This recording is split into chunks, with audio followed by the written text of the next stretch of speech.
Hello, everyone. Welcome back to the channel. Here we are again at another gaming discussion. Today, we're going over some recent news that we've heard over the past couple of weeks about some upcoming stuff in the video game world, such as the announcement of the Nintendo Switch 2, which looks pretty promising, as well as a lineup of games coming along with that. We also wanted to talk about in today's episode a future of Xbox and what that has in store for all of us. It sounds like Xbox has some pretty big changes coming, so that's going to be really interesting to talk about. And also PlayStation, don't forget PlayStation. PlayStation has some very, very crazy news. I feel like it's crazy. It's a little soon, but we'll further on get into that. And then, of course, we're going to be talking about everybody's favorite game in the world right now. I'm talking about Marvel Rivals from NetEase Games, which is just booming. So lots to talk about today, and I'm really excited. So let's get into it. All right, so the Nintendo Switch 2 was announced last week, and it has everybody just chattering all over online.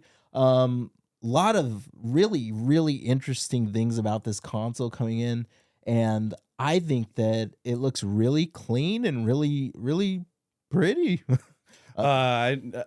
Fill me in on most of this information because I have been keeping track of some of the leaks online and some of the content creators revealing some of the information for the Switch 2, but I don't think most of it's set in stone. So Yeah, so the overall announcement just kind of displayed like what the console looks like. Not completely and fully, but yes, in a very, very pretty, flashy video. And they also, in the trailer for the Nintendo Switch 2, they announced Mario Kart 9, the next Mario Kart game. I don't know what it'll be called. We're calling it 9 for now. But it has some really cool, interesting features that have come in place of the original Switch, such as it's a lot larger. It's got like an 8-inch LCD, I think LCD screen they're going with. They're not doing an OLED for this one. I'm sure they'll do an OLED for a later model, just like they did with the original Switch, just like what a lot of the handhelds out there are doing. We know the Steam Deck went and had an OLED model made later. yeah, it's previous years later. Yeah. It had that release. So I think that the OLED scene is something for like the pro version of these handheld game consoles coming.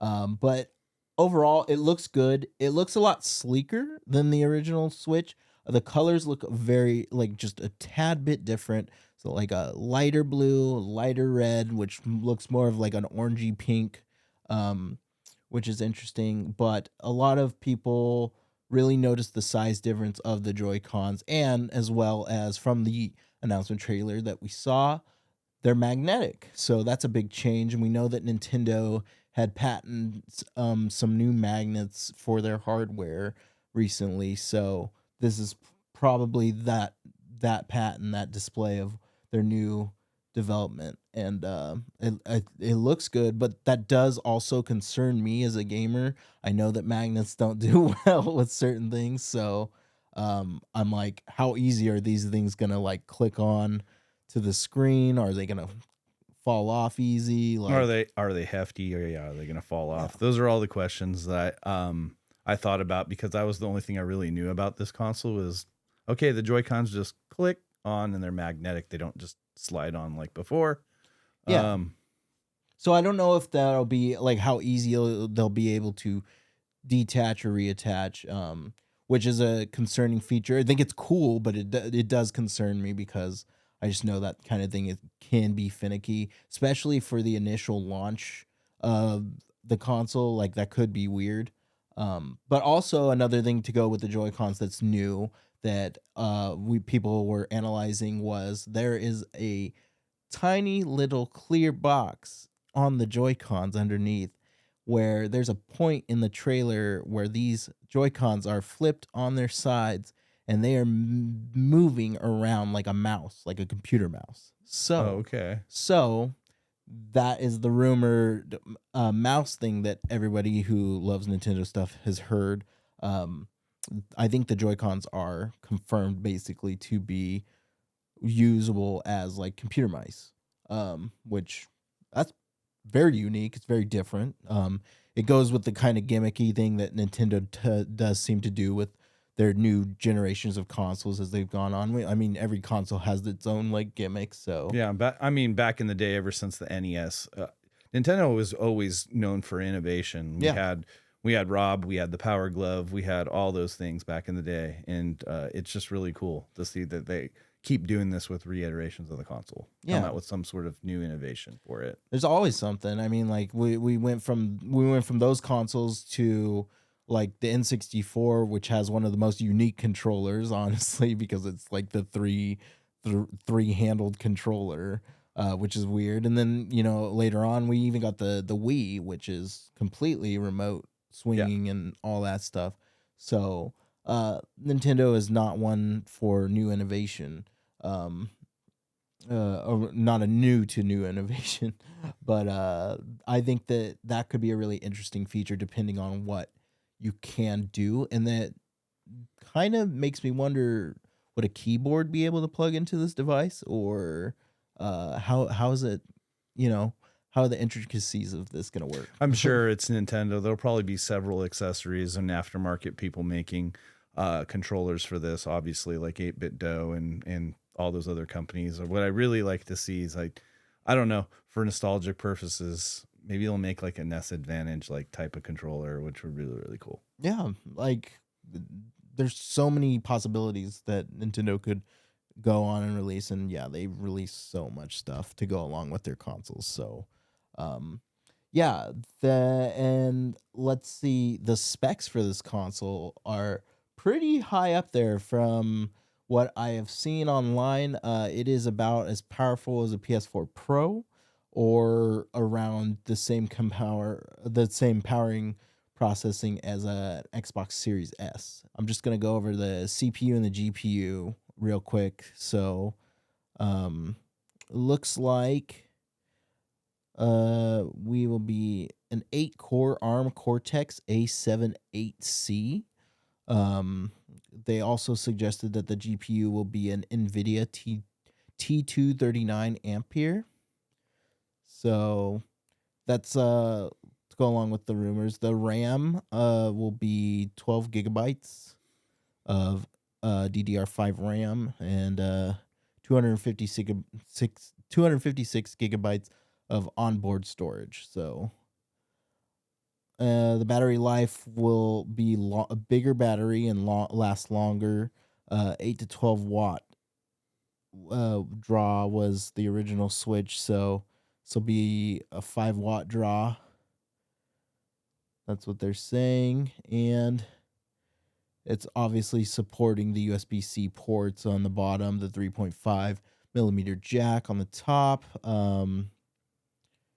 And I mean, that's basically what we got in the 8-inch LCD screen. So, I mean, sounds like it's got some pretty hefty powering hardware in there, just based on the original Switch. Nintendo has been always one of those consoles to stay in their own lane and run their own race rather than compete with Xbox and PlayStation. I feel like they've always known that they thrive in their own space. Yeah, So, and with their own IPs too. yeah, exactly, exactly. And that's what we're going to get into right now, is the launch lineup for the Nintendo Switch 2 was leaked out there, and it looks pretty insane. If these leaks are true, this could potentially be one of the best launch lineups that we've ever seen for a console, which would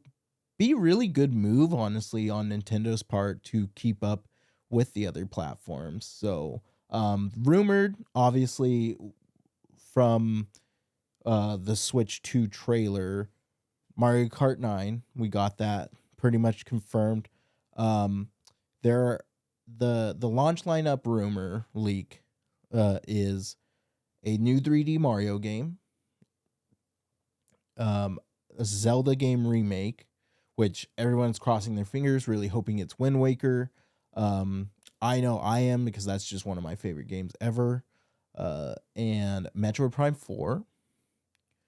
And then there was a lot of leaks for third party games, especially some jumping over from Xbox, which was this is the crazy leak is the Master Chief Collection, Halo the Master Chief Collection, which is insane. But that leak also confirmed for PS5 as well, alongside with Microsoft Simulator and Red Dead Redemption 2 and Final Fantasy 7 Rebirth, which is pretty crazy. I think that's a insane lineup for a brand new Switch system, Nintendo system, and like I don't know. What are your thoughts on that? Like, It's a pretty solid lineup.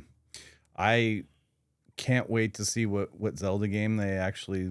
I mean, there's thoughts of all these, but Wind Waker is one of the ones I would probably want because I didn't really have I didn't have a GameCube to really play it, and you can play it on emulation, but I'd rather just yeah, play a remastered version on the new controls and experience it again. So that one's one of the titles I'm really excited about playing. That's going to be on the launch lineup. So I'm excited for that for sure. yeah. I'm definitely I really holding out hope for that one. I'm very interested in the new 3D Mario game. I've heard rumors online that people have been talking about it possibly being an Odyssey 2 or Super Mario Galaxy 3, which would be absolutely amazing because Super Mario Galaxy is my favorite 3D platforming Mario game. So I really, really, really like that game and would really hope for a sequel. So moving into our next topic, going off of the last thing, is the Master Chief Collection coming to the Nintendo Switch, also rumored to be coming to the PlayStation 5 this year. We've heard talks about Xbox bringing their games over to PlayStation for a while now, but now it sounds like it's actually happening. I mean, it did happen last year with three of their games, Grounded, Hi-Fi Rush, and um, Sea of Thieves, which is one of their biggest IPs. So um, now we have those on PlayStation, and we have the talks of the Master Chief Collection and Microsoft Flight Simulator coming this year. But just literally today, you guys will probably be seeing this a different day, but today, um, there was an interview with Phil Spencer off of the Xbox Era podcast, where it's basically he confirmed that these and many more titles are going to be coming to these other platforms. So that's it's pretty big. It's pretty insane news, honestly. Like the moment that I'll be able to play one of my favorite game franchises ever, Halo or Gears of War or something, on a PlayStation, that's wild. And it's something that I never ever thought that I'd ever see. So I'm really eager to see how if and when it's gonna happen. But it's a very we're in a very interesting time for the gaming industry, especially for Xbox to be branching out the way that they are. I know that me and you have talked about this a little bit, but yeah, Xbox is potentially seeming to be moving towards a different way of presenting itself, not based on just an Xbox platform. And we've seen it that they're trying to go for this like play everywhere type of thing, where you play on your phone, you play Game Pass on your TVs, you play them on your streaming devices, you play them everywhere. You play Game Pass all over, anywhere. So I think that that's what they're really going for. And Phil Spencer kind of really mentions that in the podcast episode that he was in, and it's such a very wide thing. I think I feel like people should be making a bigger deal out of this than I've heard, but maybe people are just not completely trying to believe it. I know that a lot of Xbox fanboys out there are very like upset about this news, but like other people are like, yeah, It's fine as long as like PlayStation does the same thing. Well, PlayStation won't do the same thing. I don't think PlayStation will ever sell their games out to Xbox. I think that they'll sell their licenses out for their games to like Game Pass, but you'll never see like a PlayStation IP running on an Xbox system. Yeah, So I mean, Sony's actually slowly branching out. I think they're going to come up with their own DRM or live store, e-store like Steam. At some point, I think it's been in development for a while. It's rumors. I don't really know if yeah, it's actually come into fruition. But I know that that's what they're doing, and they're slowly releasing these titles on Steam. And you have Nixus doing the ports for these games. They've been highly successful since they launched. I think Horizon Zero Dawn was like one of their first ones they actually did, and hmm then all the ones came after that. So they've been really solid. I mean, we had a little rough bump with The Last of Us had some technical issues, but I think they sorted that out. But everything that I've played that they've ported over to Steam on PC has been great. And I'm really looking forward Last of Us 2, which is going to come out around April. I think it's April 3rd is when it's coming out. So it's going to be excellent to actually finally play that, because I have not owned a PS5. So, having access to all these new titles that are just exclusive to the PlayStation will be very nice to play. And it's always going to be this way with PlayStation. PlayStation's going to release their titles on their platform first before they come to PC.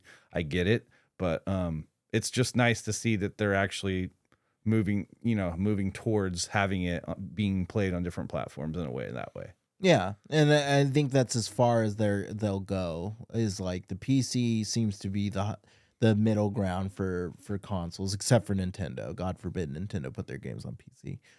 but but PlayStation and Xbox seem to be utilizing Steam recently. I mean, they've been doing it for a while, but recently PlayStation over the past only couple of years have kind of started converting everything over, and even their trophy system is now integrated in some of those PlayStation games on PC. So I know that if you play Ghost of Tsushima, I think they incorporated into Horizon as well after the remastered version.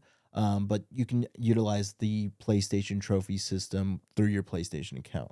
So that's a really cool, because that's one thing that sucks about being a gamer and playing on multiple consoles is I'm a completionist, and I am also a trophy collector. I like to collect as much trophies as I can for my PlayStation. PlayStation has been my home for the last 30 years. So I definitely have always wanted to just expand upon my time with PlayStation. And if a game comes out that plays on computer, I would like to be able to still access those trophies through that way of playing the game, because sometimes I want to play on my PC. I like playing on my PC a lot, but I love my PlayStation account. I put a lot of time into it, so it's just the integration is cool. I hope that eventually they release a PlayStation launcher that's very fully integrated, kind of like the Xbox app. I don't know if they'll do that though, because I think PlayStation still does see PC as a threat. So I feel like they're not going to fully go too hard on bringing their games immediately the way that Xbox does. I mean, because Xbox is putting their brand new games out on day one on Game Pass, and it's pretty impressive and it's pretty wild. And I don't know financially how that would benefit them, especially with big AAA games like Call of Duty, which cracks me up. Like the new Black Ops 6, like this is a game that will sell. This is a game that, regardless of the price tag, there's a bunch of meatheads out Yeah, there they're that gonna go ahead and buy that it. will buy Call of Duty. You're already looking at millions upon millions of dollars.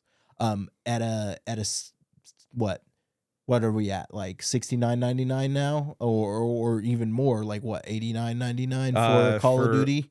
For some special edition games and just the retail for a AAA game, yeah, that's where we're at now. So like you're looking at an $80 game. Sometimes 100 for some of the, like I said, special editions and stuff. Yeah, exactly. So, but like that around, let's just average it to like $80. Looking at an $80 game that you're giving out on your Game Pass when you've just made a giant purchase of a studio, Activision, $70 billion. Like you're trying to make that money back, and you're still hurting, and you're still seeing the numbers of Game Pass not doing so well. I'm just like, why wouldn't you release Call of Duty out to the world, not on Game Pass? Like, why wouldn't you just like that? That's money. That's a Yeah. lot of money right there. And that's probably the biggest one, but they also did that with the newest Indiana Jones release. Exactly. The same way it was released on Game Pass. Exactly. And I love it. I love the idea of Game Pass. I think that Game Pass, and I'm not saying that I don't like Game Pass at all, because I think the idea of Game Pass is awesome. What better than have a streaming service to play games on? Like, that's really awesome. But it's just like Xbox is a competing studio. It is a competing in this I don't want to say console war because I hate the terminology so much. But yeah, it's just competing amongst the platforms, and I like the competition between PlayStation and Xbox and Nintendo. I always have. I always felt like it's good. Um, I know a lot of people disagree with me, but I just think that it brings more ambition of studios trying really hard with their games. But that's just me. Which we kind of saw with the Xbox showcase with some of the games that they came out with. Yeah, they came out swinging with this last Xbox Direct. I thought it was really good. Ninja Gaiden 4, Song of the South looks really, or no, Song of the South, South of Midnight. Song of the South's the movie. South of Midnight looks really great. And that's like one of their first actual Xbox IPs that I've seen in a minute. That's the one with the stop motion. Yeah, that's the like southern stop motion Bayou game. So I mean, which looks amazing. And then you have Expedition 33, which looks great too, and then Doom: The Dark Ages, which is Bethesda. So and I think that all of these look great. Only one of them is console exclusive though, and that's South of Midnight. Um, but it was nonetheless, it's all helmed by Xbox. It was a great direct, and they shadow dropped Ninja Gaiden 2 remake. So I thought that was awesome, but it's certain things that make me wonder just what the future holds for Xbox. Their games coming to PlayStation is such a big deal, such an interesting thing, because it makes me wonder, like, why would I ever want to buy an Xbox if I'm gonna have all of these games on PlayStation? Why would I? Well, Why? it's the multiple diversity of platforms like that, and they have PC. It's almost like I understand why Phil Spencer's going to this. Like, okay, we're not gonna make a console anymore, and we're almost gonna have that paradigm shift to like live service. They have to switch it up. They've been hurting for a while, so I feel like this is definitely the right move for them. But it's just such a fascinating move for me. So yeah, and just to mention how many assets that Microsoft owns now with with Blizzard, Activision being acquired, they have all those studios, and they have all of their studios. Like, they have all the ZeniMax stuff. Yeah. Like they have all those. It's just like, how are they going to keep all these studios open to make these games that we like from these companies and the IPs that we know, like id with Doom, the Dark Ages. That's an id, Bethesda ZeniMax thing. So exactly. And then we do know that Xbox is still going to be making at least one more console, which I think is probably the definitive smart move, seeing how the PlayStation 6 is right around the corner. The PlayStation 6 just recently got rumored to be releasing fall of 2027, which is wild. I mean, it makes complete sense. It's been 7 years since it's been 5 years right now since the PlayStation 5 launched. But there was like, it's funny because PlayStation 5 launched just about when COVID happened, so a lot of people couldn't get their hands on one. Which I feel like hurt the console a little bit, but they've come way back. Like if you look at the sales, it's insane. Like every PlayStation 5 everywhere. And then they just came out with the Pro not too long Yeah, ago. and they just came out of Pro a couple months ago. Which I've heard mixed things about, but that's for another video, another time.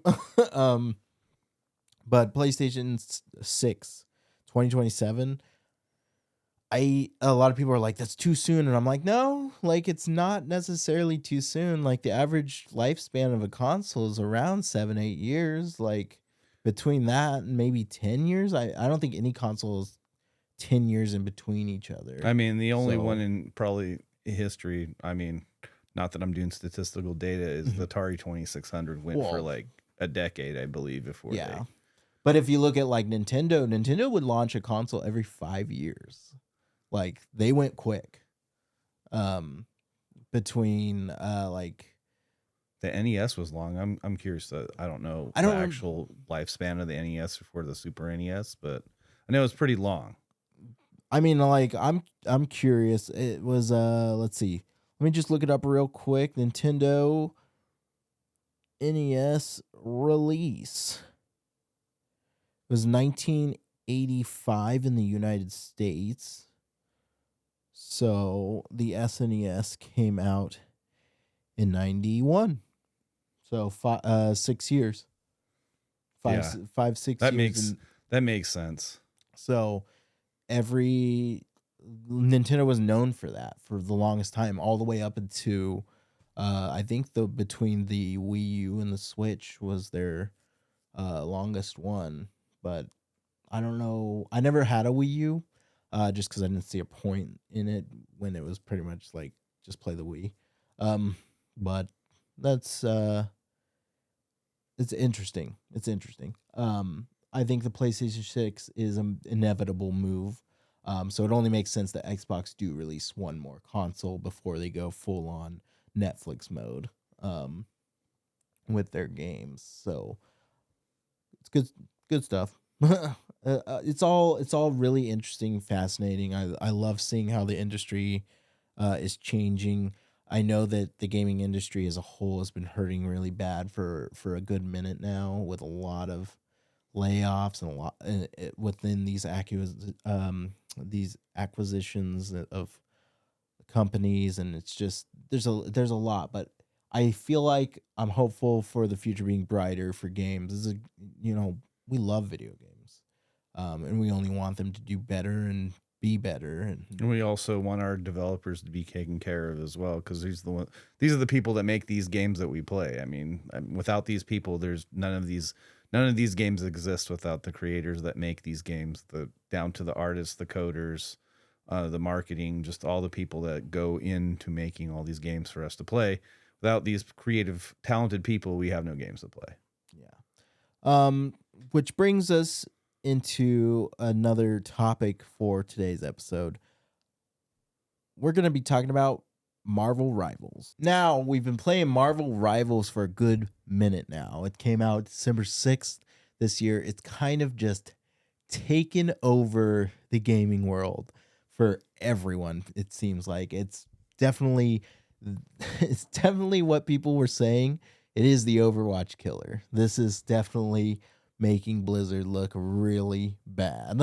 And I think that it's so great to finally have a game that's pulling in so many people, especially for what it is.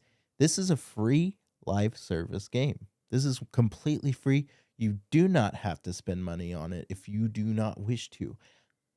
On top of that, what I want to say is everything already looks so great in this game that even if you didn't want to spend money on the cosmetics or the battle passes or whatever, it's fun enough to like just have you hooked and just play. It does reward you also with free content, which is awesome. And I think that it's just spectacular, honestly. This is a very big W for the entire freaking gaming industry. For the gamers. Uh, I've been having a blast playing this, and season 1 is out now. It's been out for a couple of weeks. They just dropped 2 characters. The roster is at 35 characters, and it's only been about 2 months almost, which is insane because let's talk about Overwatch for a second. Overwatch has been out forever, for a good long minute. What, since 2015? Something like that. I don't know the exact release Yeah. date. I want to say since like 2015 it's been out, and it's they're at 43 characters. It's been that long. It's been almost a decade. So, it has been a decade, I think. And Marvel's just like right up there on them. And it's a clone, but it's doing it better. You know what I mean? You're in denial if you think that this isn't like at least close to mimicking that game.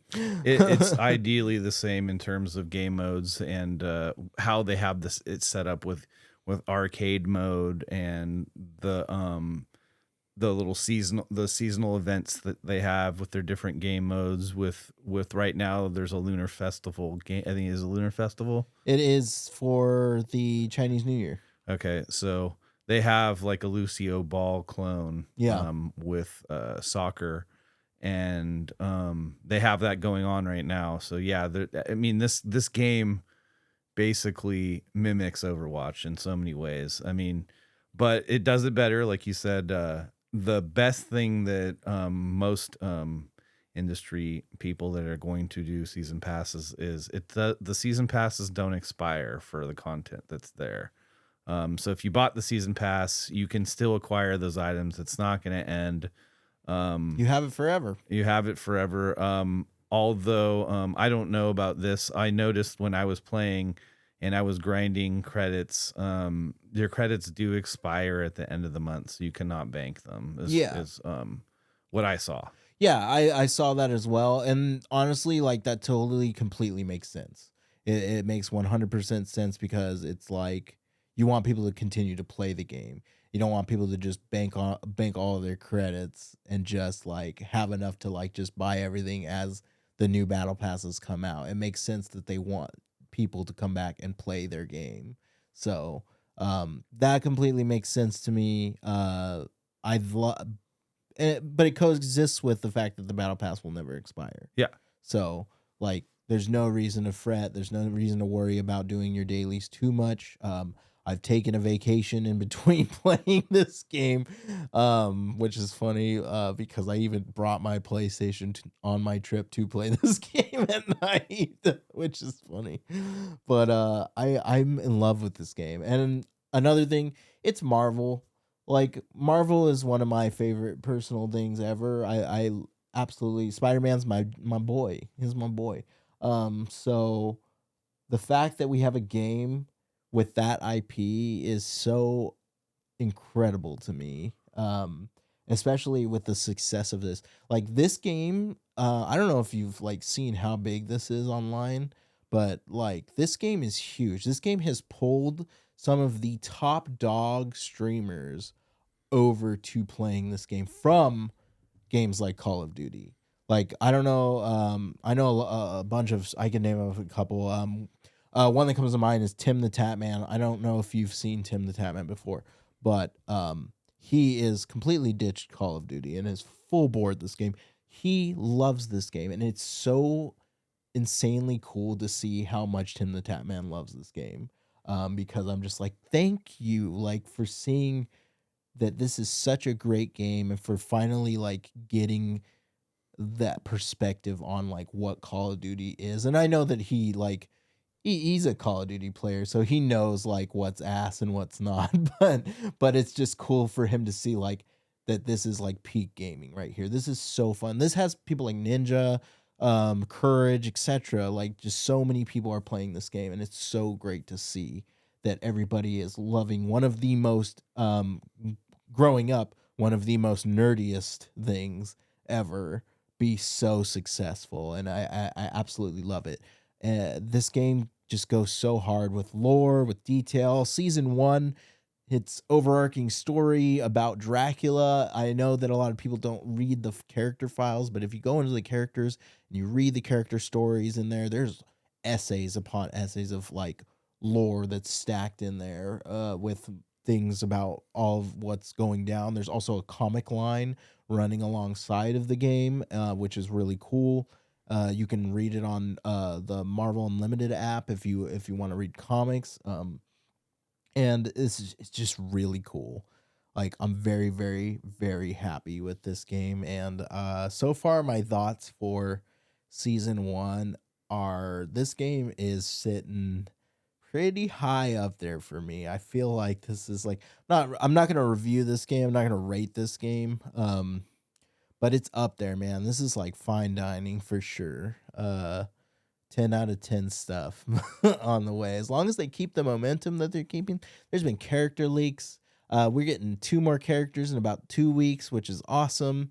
And we're getting a new character every month and a half, which is cool. New game modes upon like mini games, upon cosmetics from, and there's so much stuff that Marvel can pull for that NetEase can pull from Marvel for all of these characters as far as skins go, as far as sprays go, MVP animations, intros, outros, etc. Like this looks so good. And I'm so happy to finally like have a game like this where just the world is loving it together. So Yeah, I've been playing it since the first alpha released. Calvin got me a key for it. Yeah, it just they did a really good job having this game be in touch with the Marvel universe. Like the look of it, it uses the Unreal 5 engine, and it just has a comic book look overall, and it draws you towards that comic book universe of these characters. Yeah, the season pass is great. I just like that it doesn't expire. I like that just like you mentioned earlier, all the cosmetics, all the stuff in this game you either can purchase it or you don't purchase it, or you just want to play it. It's just a really sought after version of Overwatch that we're getting here, but in Marvel format, and it's just good. It's a good solid game, and just there's so much they can do with this because there's so many characters that they can come up with for this game that people will know and love from the Marvel universe. Like they can go forever for this game. Sky's the limit for that because there's so many characters in even Marvel Snap. Like oh yeah. they're just I've been playing Marvel Snap still since launch, and they could just keep going with it. And And also like the integration with Marvel Snap. Don't they yeah, have like crossover? they had a Uh, crossover to celebrate the launch of Marvel Rivals. They had a season dedicated to some of the characters that they had new cards for. For example, Luna Snow was a card, and Penny Parker was a card, and yeah, and they had Rocket and Groot as together because it's one of the main things with Rocket and Groot is you can jump on other characters. And another cool thing about this game is you can jump on his back. I mean, Rocket and Groot are, if you know in the lore, they're like best buds. So you can jump on top of Groot and as Rocket, and as you play the game, you can heal and shoot and do stuff. I do it a lot with my buddies when I play it. But another cool mechanic to this game that they added to it is when you're paired up with certain characters, you get certain abilities. So it kind of entices you to play different characters to learn them. Like, okay, if I play Rocket and the Winter Soldier, Bucky Barnes, if I play those two characters, or in the Punisher, Rocket drops like an auto pack, and you don't have to reload your gun, so you can just keep firing. So it gives you team up abilities. yeah, just buffs and different abilities. So it kind of entices you to like, okay, if I play this character, then I can get these abilities to better my team. Or if I play this character with Magneto, he has a sword that he can use and stuff like that. It's kind of cool that they implemented these type of team up Avenger type things because around with the lore too, like these characters. And then it's just cool how they have all that set up with that part of the game that's just really cool as a mechanic. And yeah, just down to the other things, the lore. I mean, the comic book stuff, you can read this stuff like Calvin said, but it's cool that you have to unlock it too. So if you really want to be into it, you're like, okay, I need to unlock this page so it'll be in the comic book, then I can read it. Yeah, exactly. Like this game gives a lot, and it's really great to have a game that genuinely cares about its players. Especially like even the servers, man. Like I mean, there's like consecutively like 300,000 people playing this game at one given point. When you press like play match, like instantly you're in a match, like almost instantly anyway. There's hardly any wait time. Yeah. And it's really great that they cared that much, especially for having the servers be as good as they are at launch. That is like a huge thing because we all have experienced really shitty servers at launch For multiple games. For multiple games, and so this is just like, wow, they did it. They're winning, and it's awesome.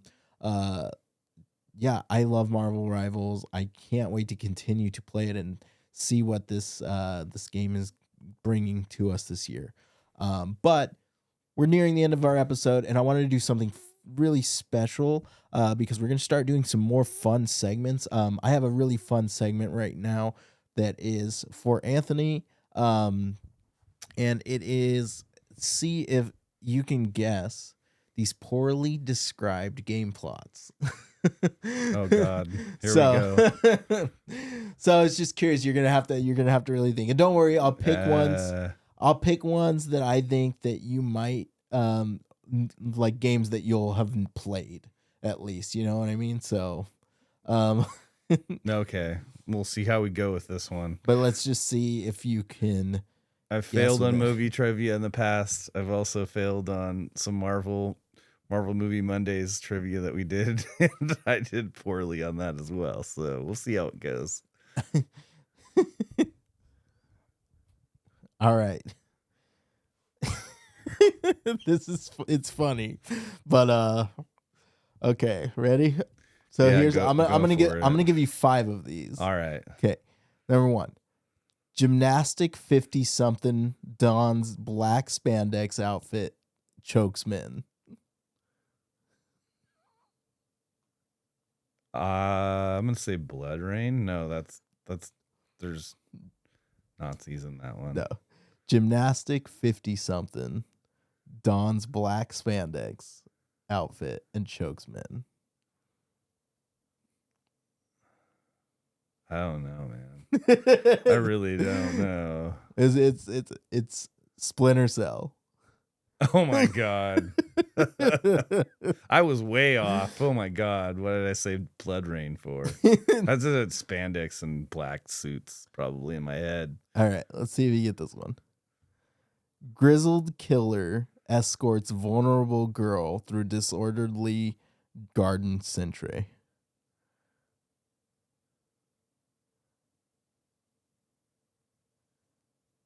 Okay, repeat it again. I have to listen closely. Okay.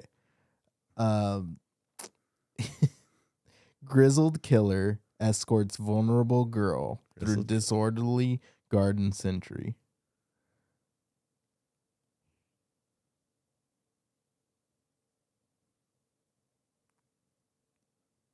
Is it The Walking Dead? It is not The Walking Dead, but you're on the right track. I was thinking of Lee, the character with Clementine. He wasn't a criminal. I don't know, man. Grizzled killer escorts vulnerable girl through disorderly garden centre.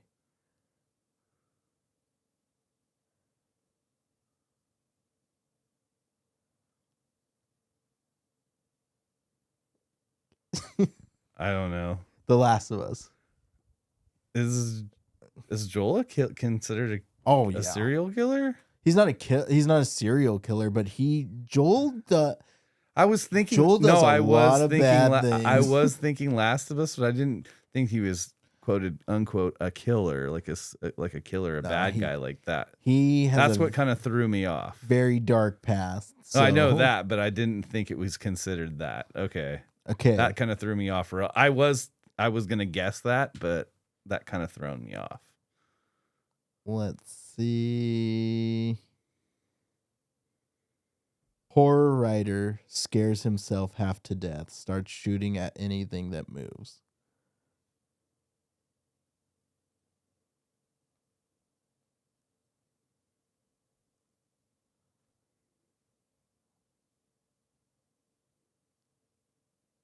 Oh, that one's easy. I had to think about it for a second. Alan Wake. Yes. Okay.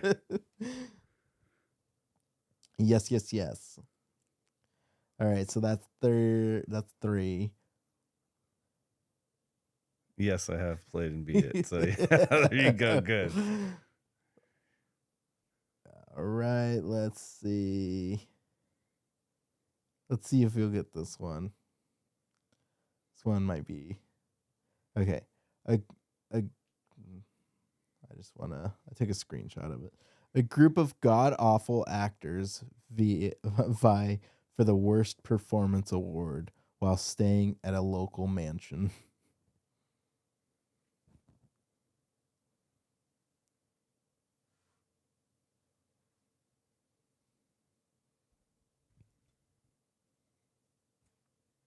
God awful actors. Yes. A group of god awful actors for the worst performance award. Sorry, I'm just like laughing at this. A group of god awful actors vie for the worst performance award while staying at a local mansion. It's a vague reference at the poorly described plot, because if you have played these games, it's a franchise, and it's really big, but like it does have god awful acting in it. It's not Resident Evil, is it? It is Resident Evil. Okay. So some of them are good. No, Not but all they're of like them, the yeah, acting's so bad. the acting is bad. Okay. I kind of figured that it was Resident Evil. Okay. I got two of them, guys. Last one. Let's see if I can get you. I'm being fair. You are being fair. At least you're giving me you're giving me titles I've played. And you can send me off into the void like you've never played this, but you might have heard of it, so maybe you might be able to guess it. This is according to these are made off of gamesradarplus.com. Last one. Mutant marsupial kills dozens of animals in order to punish reckless scientists for harming animals. I've played this. Oh yeah. Okay. Probably been a long minute, but yeah.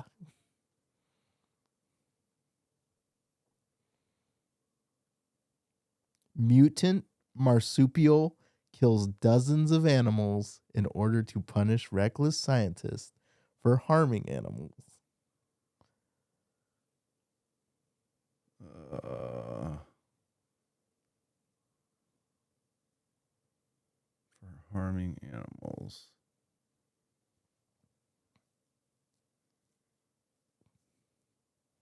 Animals. I don't know. I just can't think of it right now. Okay.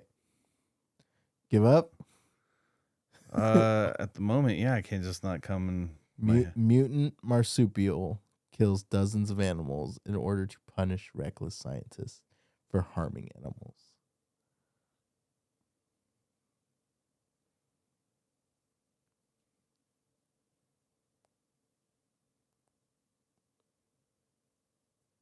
No, that's not ringing a bell in my head. Crash Bandicoot. Oh shit! Damn. No, you're good. It's like I said, you probably haven't played it in a long time. Yeah, I haven't played that since like the late 90s. So, yeah, but that's it for that game. We're gonna be doing a lot more games in our episode, so I hope you enjoyed that. Stay tuned. And we'll catch you on the next episode. Thanks everyone for sticking around for our gaming discussion this week. So, yeah, see you later. Take care, everyone. We'll see you next time.